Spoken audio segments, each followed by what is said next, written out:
Hello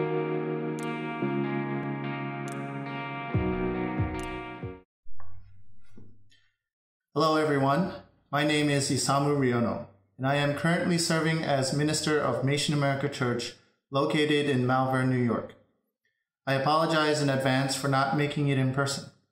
Nonetheless, this month I was asked by Bishop Fukaya to deliver today's sermon, and I hope to do my best in sharing my understanding of these teachings.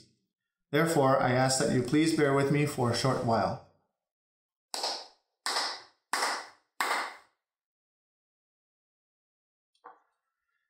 The other day, I was at a Walmart parking lot, hoping to get a spot near the entrance.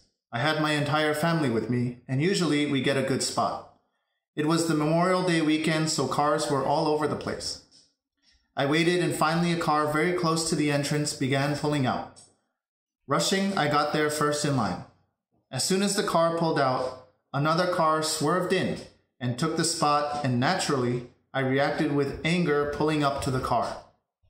I thought twice about getting angry and just yelled a nasty comment at the driver and drove to the next open spot, which was further away in comparison.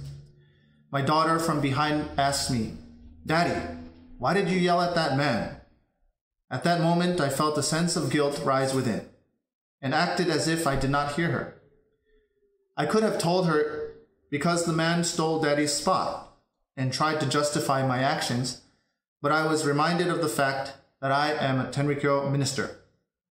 And Tenrikyo ministers should lead in setting a good example of having a bigger heart or to put others first and yourself second. I repent daily for my actions and try to fix my poor way of thinking, one thing at a time. However, it is difficult, and therefore I have come to realize that there is more to fix than I thought, and my mind must change in order for me to lead even my own children to someday want to walk on this path. Thanks to the man who swerved in and took the spot, I was shown a bad habit of mine, and on top of that, thanks to my daughter, I was able to reflect and repent. Next, I probably should make a firm resolution of parking somewhere far away from the entrance so that others can park closer. It's in the works, as are other things. One thing is for sure, it is thanks to these teachings I can reflect and compare what I need to do in order to tackle problems that arise from mistakes that I tend to make. God the Parent entered the body of Miki Nakayama on October 26, 1838. From that day forward, she became the shrine of Tsukihi and demonstrated the divine model as Oyasama, which paved the path of single-hearted salvation. If we read chapter 2 of the Doctrine of Tendikyo, the path of single-hearted salvation consists of two things: the implementation of the service and the administration of the Sazuke. Therefore, when God asks us to walk the path of single-hearted salvation, we can assume that God must mean to perform the service and to administer the Sazuke. The service that we know must be performed is the Kagura service, surrounding the Jiba Kando Dai, and receiving the truth of the Kagura service is the monthly service held at local churches all over the world. In the Ofudesaki we read, "What do you think this service is? It is none other than the means to universal salvation." In other words, the Kagura service must be performed at any cost if we are to seek universal salvation. The same goes for the monthly service held at each church. To gather once a month in front of God and Oyasama to offer our sincere mind in the performance of the monthly service is the exact means to salvation for others. In terms of how it should be performed, Oyasama gave concise directions, which we can find in the anecdotes of Oyasama and the life of Oyasama. In anecdote number 18, Oyasama taught the followers that they should not just sing or dance, but sing and dance the truth, and taught them the melody as well as the hand movements for the service. Also in the life of Oyasama we read, "Hands that are limp in the performance of the service betray a mind that is undisciplined. Also, it will not do to make even a single mistake in the manner of moving your hands. Through this service, one's life can be renewed. So important is this service." Thus, when we perform the service, our minds should be focused on keeping the hands straight together and avoid making any mistakes. There is also another set of Ofudesaki verses that caught my attention fairly recently that give further guidance on the performance of the service, which reads as the following. Ponder over this service, whoever you are. If you dare to stop it, your life will be stopped. If anyone dares to stop this service, I shall withdraw even from the proxy at once. It is unclear to me as to who God the Parent is specifically directing these two verses towards. However, I was always under the impression that it was the police that constantly attempted to hinder the performance of the service. However, when I read this verse more closely, I was reminded of the two episodes of Oyasama's life that pertain to the withdrawing of God. That is, Oyasama's children, Kokan and Shuji. Prior to each of their passing for rebirth, Oyasama warned each of them that if they continued to pursue their actions, that God would withdraw. In saying so, both passed away for rebirth soon after. Perhaps their actions, though in our minds would even today sound just and moral, were not part of the bigger picture that God intended. And as souls of that of human creation, these two were designated performers for the Kagura service. My current understanding is that those holding the souls of service performers have a different responsibility and must be held in a different regard in God's eyes. Therefore, for those souls to stop the implementation of the service, God would withdraw at once. I imagine for such a soul to stop the implementation of the service would mean being pitted against a rock and a hard place, just as Kokan and Shuji were in this case.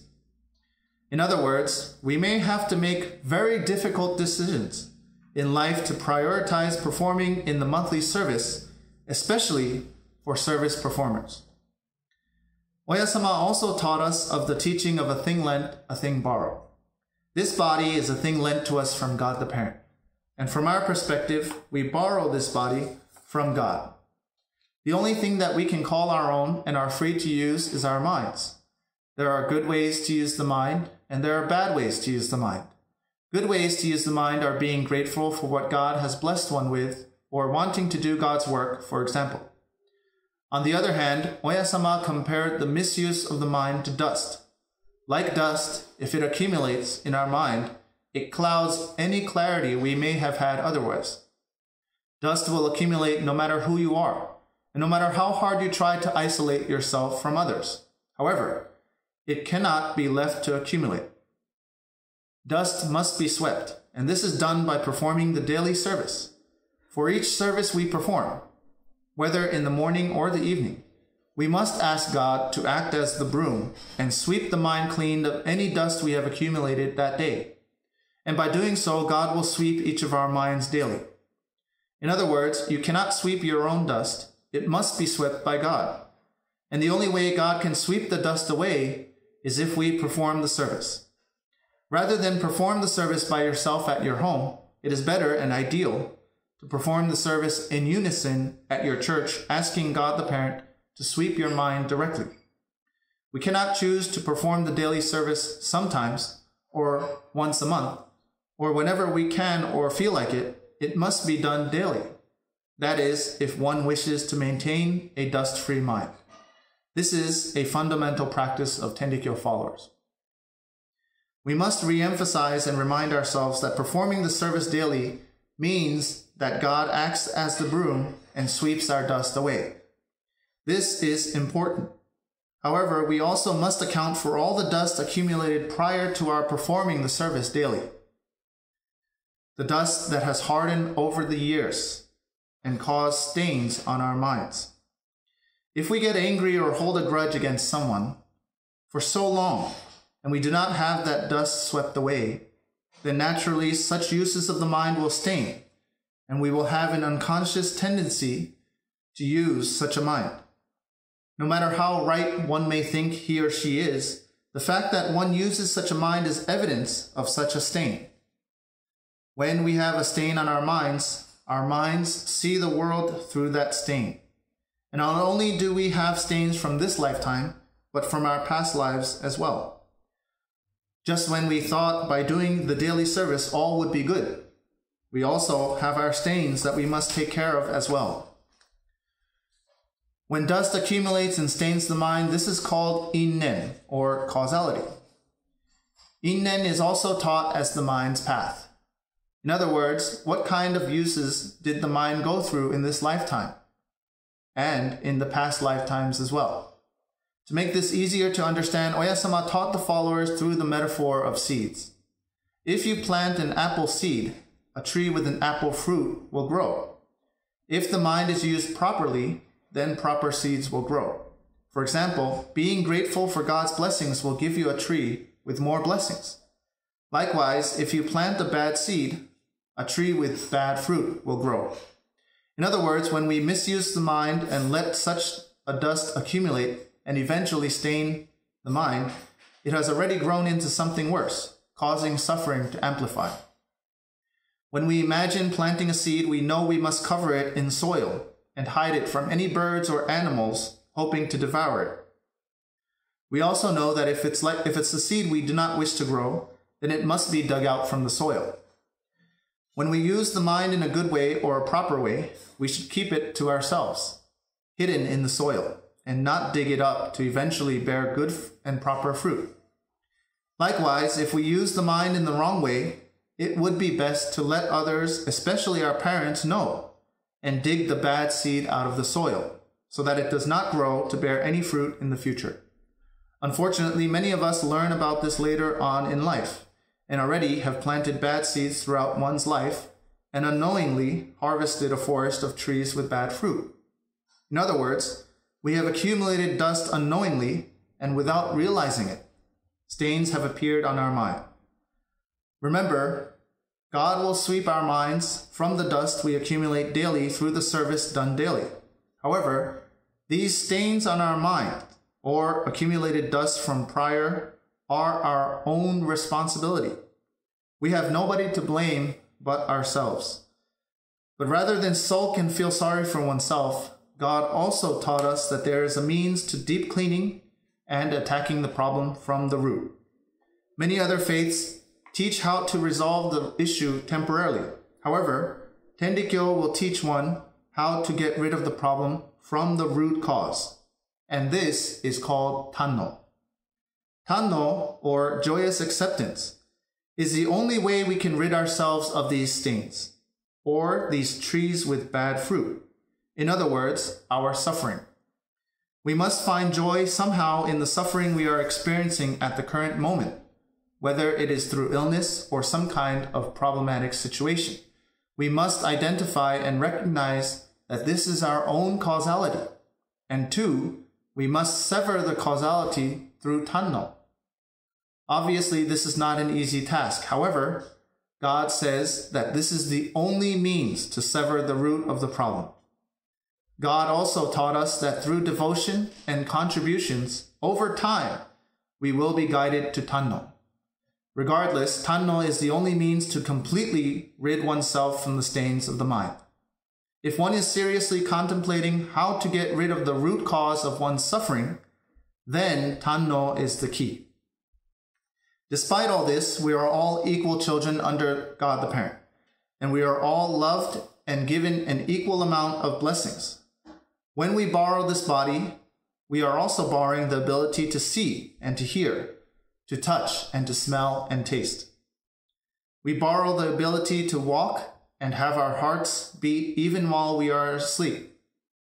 God also provides the blessings found in the world like air and water, and sunlight, also seasons, and even the stars. Anything one can imagine that exists in this world exists thanks to God's blessings.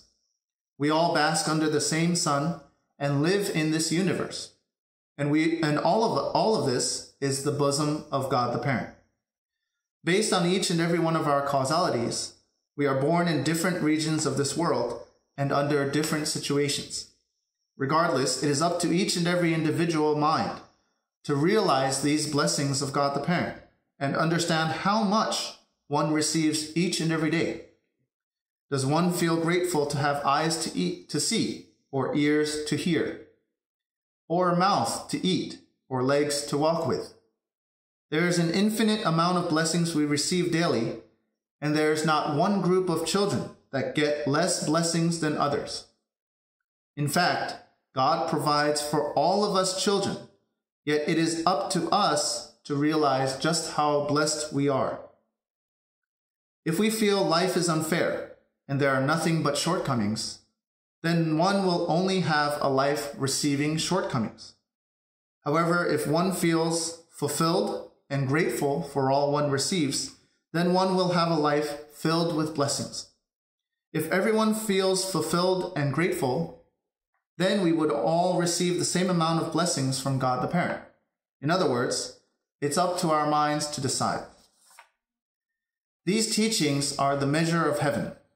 Although it may sound difficult and at times impossible to follow, our minds can and will always have room to grow as long as we keep these teachings set as our goal. On another personal note, I honestly have really bad anger issues. I also find myself being lazy and begrudge doing the work necessary around me. I think to myself, I am tired and sometimes annoyed or not feeling spirited. I also have problems finding joy in others' joy, which is the big one I am working on as we speak. I understand that there is a number of dusts I am still accumulating without even knowing it, and that is the scary part. Recently, I have decided to focus my attention on sharpening the straightness of my hands in doing the service, while trying not to make a mistake and practicing even my spiritedness by singing as loud and high-pitched during the morning and evening services. I am also asking God to show me my causality as much as possible so as to be able to eventually cut it from the root cause through Tanno, and if I fail, to try again the next day. At our church, we began a 3-day prayer service starting on the 21st of every month in order to gather and pray for any and everyone we know who is currently suffering from any kind of illness or problematic situation. And we have also been delivering short talks in the morning on the topic of a thing lent, a thing borrowed, hoping to have it settle in mind by conveying and listening to it 1,000 times each. Since our church has been shown many different knots time and time again, and with each knot, my wife and I get frustrated thinking, what more does God want? However, thanks to these teachings, eventually we are able to settle our minds and realize the bigger picture, and ultimately learn and grow from each knot. My wife and I still have a ways to go, but we look forward to our children's generation and hope to keep working hard for this path towards single-hearted salvation together with everyone. In summary, when we have come to realize the wonderful workings of God the Parent in the body and in the world, make daily efforts to Tanno and rid ourselves of the past life and blunders in this lifetime as well, and perform the service daily to ask God to sweep the dust away from our minds and monthly to actively partake in universal salvation, then perhaps we can begin to see our lives change and our destinies change for the better. Once we begin to see our own destinies change, perhaps we can naturally begin to feel a sensation of wanting to repay God by sharing our own salvation with others. Throughout this entire process, there are numerous challenges one must face. However, those fighting to have their destinies change will persevere ultimately. This is a path of not just one life to live, but the soul lives on, and with each new body we borrow from God the Parent, we continue each life from where we left off. If we learn the truth of these teachings and implement them daily, we can make progress on our paths. Shuyokai, or the 1-month spiritual development course at Mission Headquarters, is a great place to start. This is where I learned much of my own foundation. There is also the 3-month course in Jiba, and if you have already completed these courses, there are church live-in staff training programs available that give even more opportunities to plant seeds of sincerity. Regardless, if you are interested in changing your life and your destiny, consult with your church minister or your spiritual guide to learn more. I hope we can all take advantage of these opportunities and deepen our understanding of these teachings together. Thank you very much for your kind attention.